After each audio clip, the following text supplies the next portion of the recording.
know that's my favorite song. Every time I hear that song, I just want to get up and dance. So here we are, Estrogen Part 3, as sexy and safe as it gets. So if you haven't watched Part 1 and Part 2, go back and see it. Really important. And what we talked about in videos 1 and 2 was that in spite of pharmaceutical industry, the FDA, and even conventional medical societies, advanced functional medicine, anti-aging medicine is here to stay. I went over 11 studies in the first video to give you the proof you need to feel comfortable about hormone replacement therapy, particularly bioidentical hormone replacement therapy. And it confirmed that bioidentical replacement therapy is also just as effective as synthetic hormone therapy. And I also talked about how sometimes I feel like I'm walking into the mouth of an alligator. I'm talking about things that are still controversial to conventional doctors that really don't have any more advanced training after medical school. So the real risk that I feel, though, that keeps me going is that the real risk is in doing nothing. And Albert Einstein, I love him, and he says once you stop learning, you start dying. And I really feel that I have a gift in teaching women and sharing with women my knowledge, so I keep learning. And I also feel it's my responsibility to share, to keep sharing. As Mahatma Gandhi said, be the change you wish to see in the world. And I really believe in that. So it's your responsibility to keep educating yourself. That's the key. It's everybody's responsibility to keep learning. Because if you don't, what you don't know can hurt you. So let's just review some hormone facts very, very quickly. We're really outliving our hormones these days, and hormone changes in midlife can cause depression and anxiety, weight gain, insomnia, joint and muscle aches and stiffness, and a slew of other problems.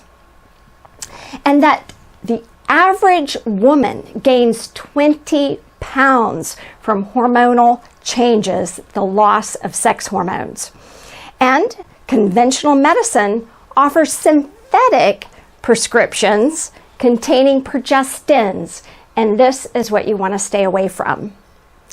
We talked about the 3 types of estrogen and the perfect balance for them in your body. So now in this video, we're going to talk about the latest problems that are keeping women in the dark. The pharmaceutical industry has been able to continue to confuse women by coming out with bioidentical estradiol products. Even patches. So here's the combi patch. That's a bioidentical estradiol, not a bioidentical progesterone. So they're confusing women and saying, we have bioidentical estrogen, all right? So the pharmaceutical industry, the FDA, and even the conventional medical societies are now trying to claim that estriol, that E3 that you learned about in video 2, doesn't have any proof of its safety and efficacy.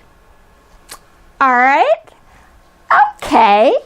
Well, here is proof that estriol is the safest estrogen and it works.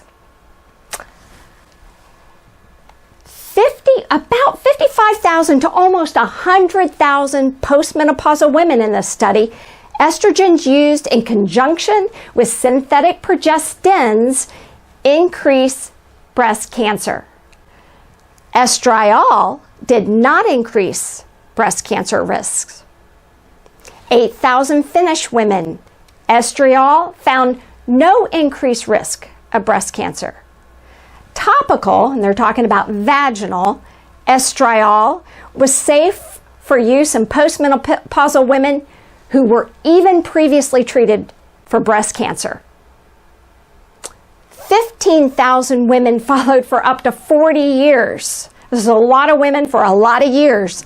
The highest estriol, the women who had the highest estriol levels had 58% less risk of breast cancer than the lowest estriol group of women. Estriol does not increase breast density in postmenopausal women. We know estradiol does. All right, estriol is safe and effective in relieving symptoms in postmenopausal women. So don't tell me it's not safe and effective. Estriol, unlike estradiol or estrone, has protective action against chemical carcinogens used to induce breast cancer in laboratory animals.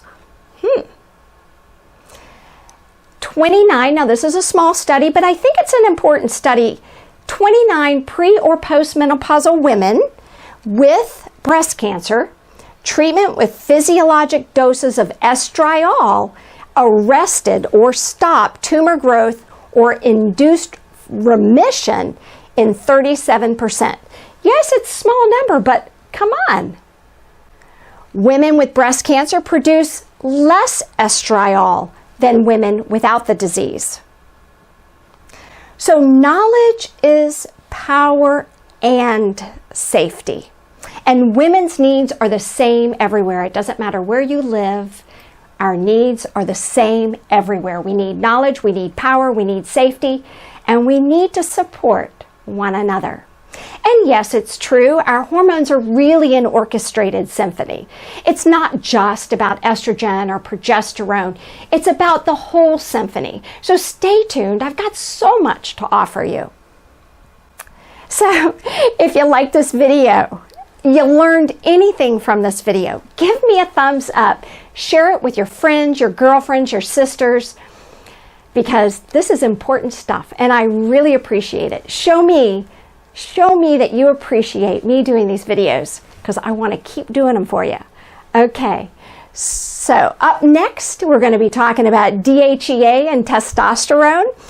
It's not just for men. Okay, see you soon. Take care.